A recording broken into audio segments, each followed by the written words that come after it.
Hi everybody, welcome to a very rainy meditation mastery. I'm still here in Sedona, Arizona. It's been really beautiful here for the past week, but it's slowly starting to get some weather. And actually I love the rain. The rain, it kind of naturally gives this feeling of being grounded, this feeling of turning inwards. Just sitting and listening to the sound of the rain is very peaceful and calming. So I also really enjoy using these natural occurrences, natural phenomenon, to also help boost my practice in the direction, you know.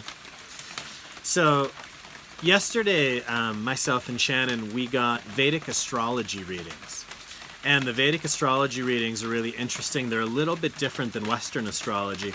They use some of the same, signs, but the way that it's all laid out is a little bit different, and what you are in your kind of Western horoscope is not necessarily what you are in your Vedic horoscope. And when we got our Vedic horoscopes, they made a lot more sense. So if you want to check that out, go for it. I actually talked to this guy, his name is Dennis Harness, yesterday, so it's you could email him, dennis@dennisharness.com, harness like a horse, if you want to get a Vedic reading. Really cool. One of the things he said to me, though, is that he mentioned that I'm somebody who, I was actually born in between two signs. So he said that because of, and that's like the time and the place of my birth and everything. And he said because I was born in between two signs, I kind of have a foot in both worlds, in terms of I kind of have a foot in this world, and then I kind of have a foot in a spiritual world. He said, so you always have this feeling of not really belonging, not really being able to ground. Like, this place doesn't really make sense because you're kind of half here and half not here. So it's a very spiritual place to be, between two signs. And something he also said to me was that because of the sign, my layout, he said that I would definitely, like spiritual teachings, and I would go and I would learn, but also I would have to find a lot of those truths for myself. That although I can read books and meet different teachers and get teachings, I kind of have to forge my own trail, my own path. And this is actually something that I really resonated with, and also something that I wanted to share with all of you and kind of form into today's talk. I think that when we're talking about religion, when we're talking about spirituality, we bring these frameworks into it like we would with anything else. If you wanted to build a piece of IKEA furniture, you have the instructions that you use to build. And if you wanted to kind of learn how to do anything, there's kind of these step-by-step ways to do it, right? You want to learn to play basketball, here's how to dribble, here's how to shoot, here's how to move. That anything you want to learn, there's kind of these step-by-step instructions. But the thing is that all of us people, we're all so different. We were all born in different times, different signs. We all have all these different attributes, these different characteristics, our different ways of being, different ways of thinking. And something that we need to also always realize is that we are unique individuals. And because something works for everybody else, or because people say things are a certain way, it doesn't mean they're going to work or be the way for us. And so again, for spirituality especially, spirituality is something that is so, I want to say, so unique to each one of us, so personal, right? So private. It's something that, how do we use the conditions of this world to also deeply connect to something called maybe the spirit or God, or just something that feels greater than us, right? Or maybe you have a completely different and unique handcrafted view and understanding of what is spirituality, right? What is the meaning of all this? What is the practice? What is your direction? And I think a lot of us, we take kind of these cookie cutter frameworks of different religions, different spiritual practices, right? Even these meditation practices, and we kind of put them over our own experience to see who we are, how we're doing, am I doing it right, am I not, where am I in the whole thing. Frameworks are actually used to get relation points. So actually when I talk in schools, I often say to the kids in the schools, and these are like maybe middle schoolers or high schoolers, that school does not represent life. That you might excel at school, but when you get out of school, you might not understand how to do life. And also you might fail in school, but you get out into the world and you do an amazing job. Because school, it's like an arbitrary framework that says, how well do you process information? How well can you be disciplined? How well can you sit still and do what you're told, right? But that's not necessarily the skill set that's needed to exceed in the world. But it's a framework, and when you're in that, when you're in school as a kid, you think you know if you're good or not, how good you are, how good you're doing, based on your grades, right? Based on your class rank. because you take that framework as a reference point to compare and check yourself, right? And that has its function and its purpose, but also if you step back from it, you see, right, even the things you learn in school, maybe nowadays the world needs more creativity. It needs more lateral thinking. It needs more people that are entrepreneurs, that are trying new things. Maybe people that can follow directions and be disciplined and process information. Those are not the skill sets that maybe make you successful anymore in this world, and they're not, actually. So that model is outdated, right? And I think this is just an important thing to look at just to understand how this works, because we often hold on to models and compare ourselves to them to see how we're doing or where we're at or where we need to go.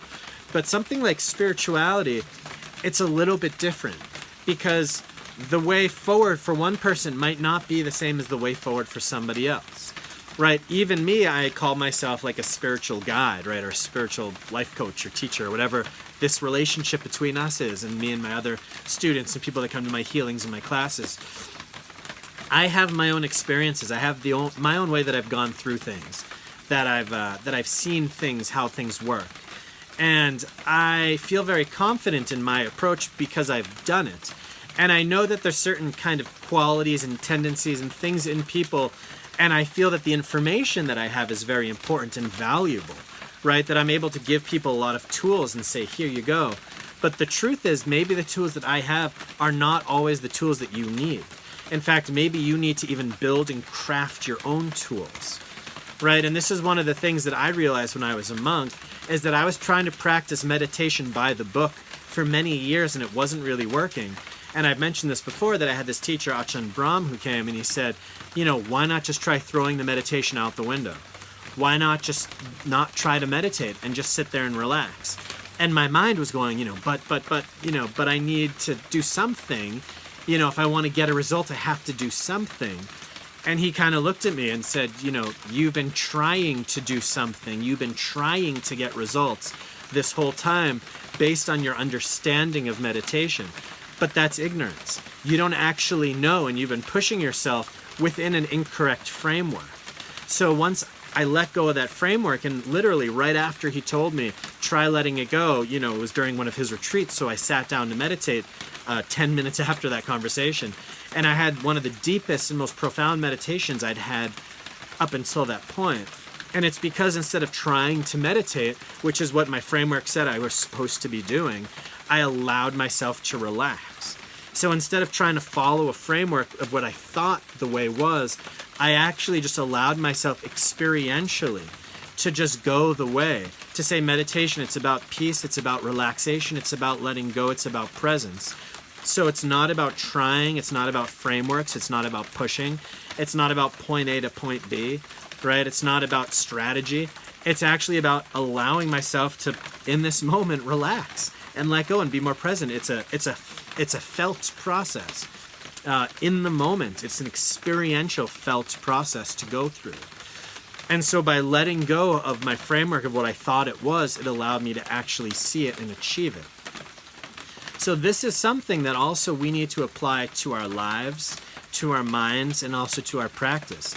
That it's great that we have friends, we have opinions, we have society which tells us how things are supposed to go. We have different religious traditions that we follow and spiritual practices, and we have a lot of our own judgments. But what we need to include, the voice that maybe should even be louder than all those other voices, is the voice of our own experience. Does this actually work for me? Is this actually helping me? Am I getting happier or not? Am I moving forward or not? Do I want this or not? What really matters to me? What's important to me? And slowly bringing that inside to the outside and starting to look and compare. When I was a monk, one of the practices we had a series of practices at the very beginning of my time there. And these are kind of the foundational practices to ordain as a Buddhist, but even just to call yourself a Buddhist. And it's that you refrain from killing anything, you refrain from stealing, you refrain from lying, and then to ordain, you also refrain from any kind of intoxicants like drugs, alcohol. You refrain from any kind of like sexual contact or sexual behavior at all. And then it keeps going that there's also then things like no handling money, no eating after a certain period of the day, that you can then you keep building rules and kind of trainings on top of that. But those kind of foundational rules, those are the ones that we kind of undertake when we start the practice. And for myself, I really focused on the one about not killing. And it's not because I killed things normally, but it's kind of the one that I felt was very straightforward, and also that I really resonated strongly with. Because one could think about having sex or intimacy and say, well, there's actually growth to be had through that. There is something about having intimate relationships that does matter. You could think about intoxication and say, well, there's people that do ayahuasca and mushrooms and peyote, and they have these huge enlightening experiences that what one person calls drugs, one person might call medicine. That there's different kind of ways you could think about different training rules and say, it could go this way, it could go that way. But the one about not killing, for me, it just felt so straightforward. And I thought, I have a life and I respect my life, and I'm afraid to die, and I feel feelings of fear and pain, and I know that all other creatures do as well. So why would I want to give any other creature that same feeling that I got? We were vegetarians, so it was very easy. But also I started really moving that training forward, and I said, I'm also not going to kill ants. I'm also not going to kill spiders in my bedroom. I'm not going to kill mosquitoes when they bite me outside. I'm really not going to consciously kill anything, intentionally kill anything. So I started practicing this rule for a while, and it started getting to the point, and this is the very interesting thing about these training rules, is that once you refrain, it starts to transform into a giving. Because I realized that I then started saving animals, that I started saying, I'm not going to kill, but then I'd see an ant on the ground in the monastery, and I'd say, oh, if you stay here, you're going to die. So I'd, get a piece of paper, scoop up the ant, bring it outside, right? Or a spider, there's nothing to eat in here, you're going to die, bring the spider outside. That I would start to save like insects, right? I'd see little flies and things that fell in water and pools, and I'd scoop them up. I've probably saved hundreds and hundreds of insects that have just fallen in water in my life. Because it's just so easy to save these little things. But as I was on this path of saving lives, insect lives mostly, yeah. Sometimes I try to save mice from the cats too, right? But as I was saving lives, there was one really potent thing that happened, and I was walking in the forest and I saw a spider web, and a fly had gone into the spider web, and the fly was kind of fluttering and it was shaking the web, and there was a spider. And I went over and I saw the fly, and my instinct was, oh no, the spider, the spider is going to get the fly. Oh no, the fly, he's afraid he's going to get hurt. I have to save him. And I kind of went in there and I got the fly out. I took like a little, stick or something, and I got the fly out. And I felt, oh, okay, I saved that fly's life. I felt really good about myself. I felt happy. And then I kind of sat and I looked and I said, well, I just took away the spider's meal. And I felt actually then kind of bad. And then I kind of looked around and I said, well, I can't, put a living creature in that web for that spider to eat, because then I'm killing. But also saving that living creature from the spider's web hurts the spider.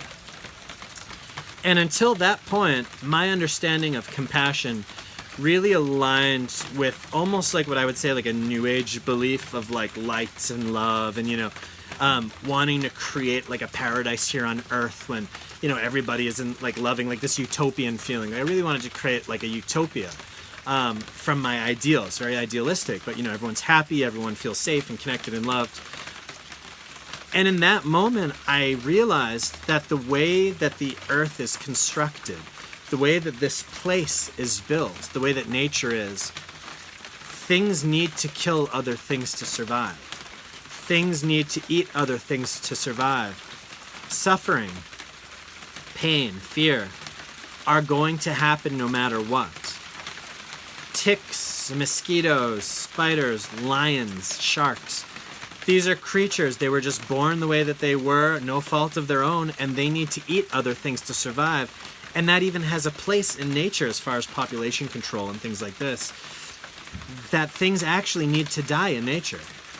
And I realized that, and it was so painful and so difficult and so against my whole framework that it took me, even until now in Sedona, I was thinking about this a lot actually, that I realized that I had to completely restructure my understanding of what this place is. I had to completely restructure my understanding of what it means to help, to be of service in this world. Because ideals, although they're great and they give direction, there's also a simple reality of this place that we have to accept, that we have to see, that we have to feel and allow, because that's just the way it is. On a very in-your-face, concrete, practical level, there are some fundamental facts about living in this world that we cannot change. And that's very sobering, and that's very difficult. But I would say that's really what spirituality is about. It's kind of that truth that even if you don't want to face it, look at it, or accept it, it's there. And the way to get to those truths is to really go back into your own experience of the world, to use your own faculties of reason, of discernment, of analysis, of how you understand, how you've experienced things, pulling away how you think things should be, or even how you want things to be, or maybe even how you think things could be, and look more honestly, openly, and directly about how things actually are. And if you can do that within your meditation practice, you'll start to slowly be able to pull away the things that are incorrect, the things that don't serve you. You'll start to be able to weed through your mind and remove different blockages, different judgments, maybe teachings you've got that are incorrect, or just assumptions you've had that are incorrect, that slowly you have to start peeling those back, letting them go. And honestly, if you follow that process until the end, that's enlightenment, is when you've let go of the basic wrong perceptions and assumptions of this place, of who you are as a person. That's what enlightenment is that deepest realization that's free from incorrect views, incorrect perceptions, that you're experiencing truth. Yeah, and I'm not here to tell you what that truth is. That truth is for you to discover, for you to find, for you to experience. And this is also what the Buddha said. He's like, I'm giving teachings, but I'm a finger pointing at the moon.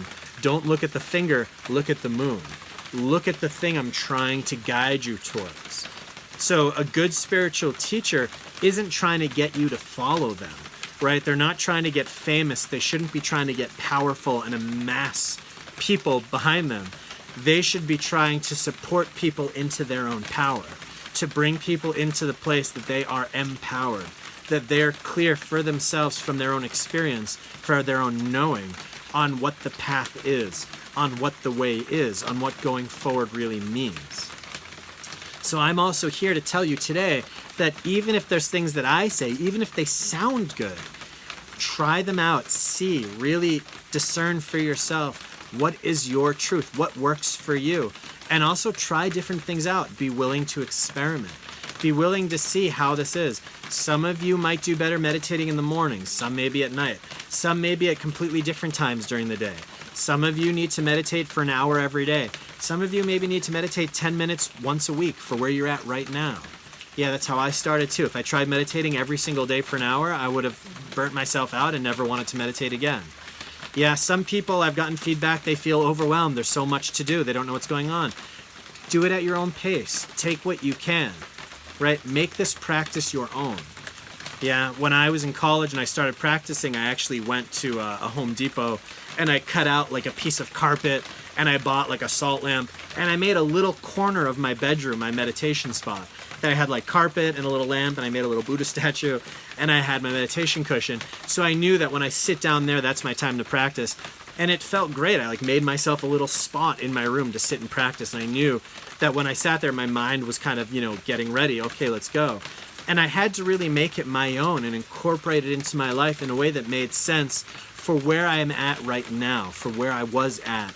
And that's what you need to do too, is that at each increment of your practice, at each junction, at a new point in your life, you have to make sure that your practice is still making sense.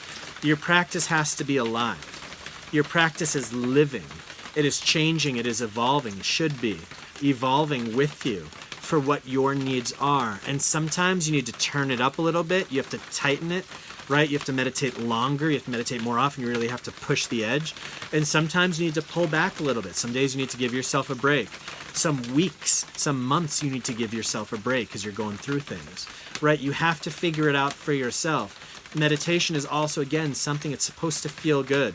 You meditate when and where because you want to, because it feels good, because it makes sense to you. If you're meditating every day and you feel like you're like a slave, you're grinding something out, you're not really seeing the results, you're getting miserable, it's feeling heavy, it's not working, that's a sign that maybe you should check out how you're practicing. Maybe you should find a way to do your practice in a way that feels more joyful, more fulfilling on an emotional level. Because that's also how the practice starts to bloom and take fruit. You know, when I'm sitting out here, meditations could be hit or miss, but if I go hiking and I go sit on a mountain right in Sedona, I go sit on one of these amazing peaks and I'm looking around and I sit to meditate, I go so deep so fast because it's so beautiful and so awe-inspiring, and I just let out all this physical energy to get there, so I'm like ready to sit down. And it feels good, and I've arrived, so I'm, you know, at the point that I've been trying to get to. So all this confluence of factors comes that allows me to just be fully present where I am. It's why a lot of, you know, monasteries and ashrams are on top of mountains, because when you get to the top, finally you can just be where you are, right? But maybe you have ways to just be where you are. Maybe the fact that you've set aside your 15 minutes to meditate, you know, your hour, whatever it is, that's your time that says, you know, I'm in my kitchen, I'm in my office, I'm in my car, but this is my time for me that I can just be present. So whatever that looks like for you, really using that time, your time, in the way that works for you. Make your practice your own, right? Have it make sense. I'm giving you instructions to the best of my ability. Again, it's really difficult for me as a teacher talking into a camera lens, right? I usually am teaching classes with students that every single day, those of you that have been to my classes, the beginning of every class, I go around and I collect questions. I ask everybody, how are you doing? How's your practice? Where are you at? What are you struggling with? How has it been? And I take all of the questions, all of the insights, all the places that people are at, and that's what I form my talk from. So I usually play off of where people are to know how to guide them and what to teach them. By just talking to a camera, I have no idea. I'm just feeling it out. I'm kind of going with the flow. I'm giving the next thing that I think could be valuable. You know, I'm adding to the list of content that I'm putting up here. But I'm not able to guide you to the best of my ability because I have no real communication with you. Unless you want to send me an email and then tell me where you're at, and that could help. But what I'm trying to say is that I'm not able to guide you fully the way that you need to be guided. All I can do is give you tools, give you information, give you little bits that you can work with. But then you have to be your own guide within that. You have to take these talks, you have to take these teachings, you have to take this framework of practice that I'm giving you, these meditation videos that I'm putting out once a week to meditate with me, right? I'm here to give you some structure, some support, but then you need to really make it your own. You have to work on being your own master. You have to also work on being your own guide within that. You have to try things out, you have to experiment, and you have to let your experience be your guide. Yeah, and you can also move a little bit slower than you think. Yeah, some people, we expect immediate results. If I sit down and it's not working, that's the wrong way. In one meditation session, you might try 20 different meditation techniques.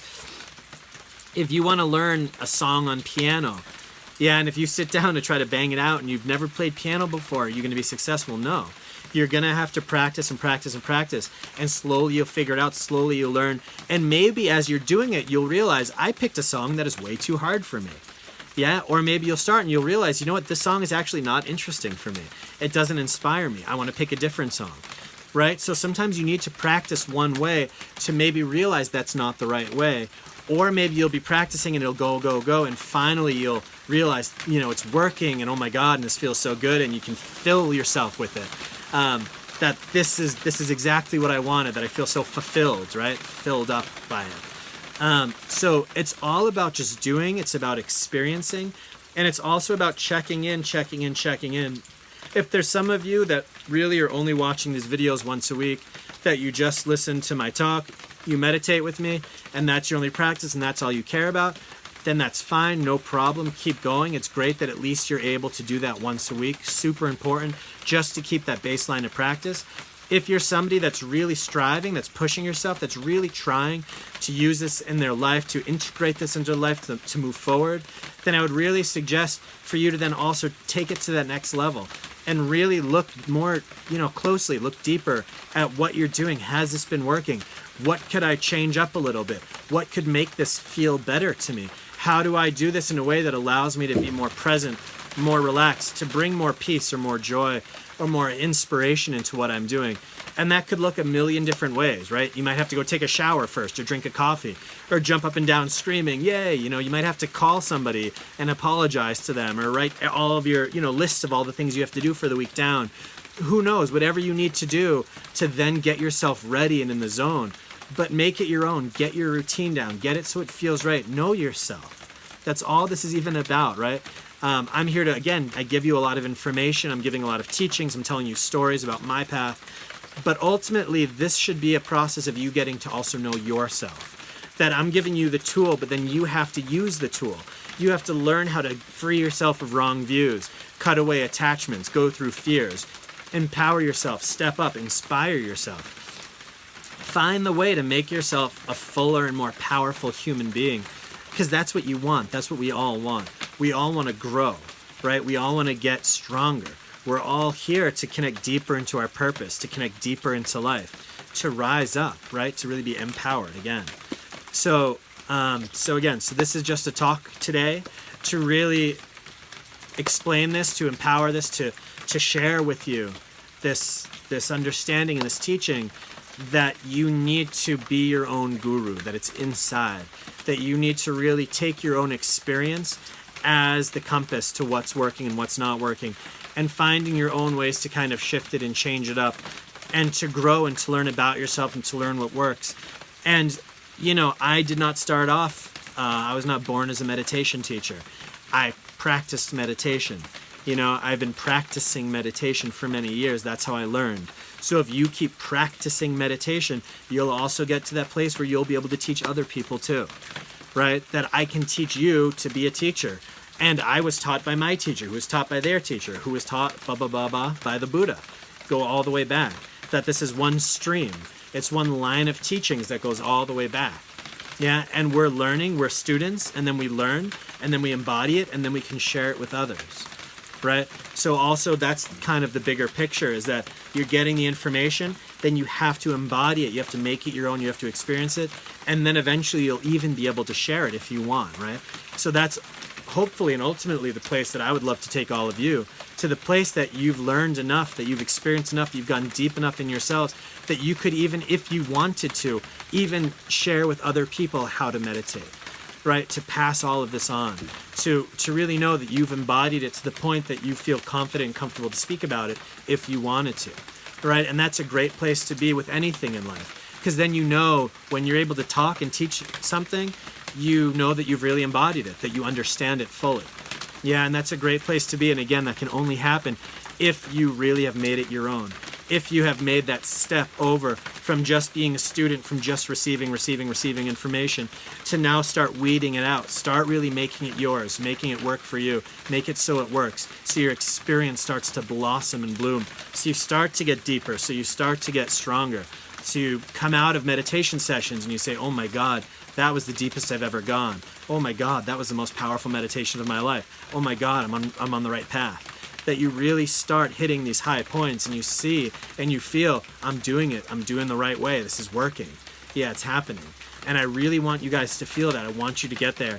And it's a collaboration between the two of us, right? I'm able to guide you. I'm able to give you some pointers. And you really, from your side, have to try things out, feel things, work with it, see how to get yourselves into the zone. And also that'll help you to make the most of these teachings, because you'll know which pieces of this you can apply to yourself and which pieces you say, that's a great teaching, but that's not actually the point that I need. I need this point over here. So you can start to weed out, to kind of pick through everything I'm saying and giving and choose the things that mean the most, that'll help you the most.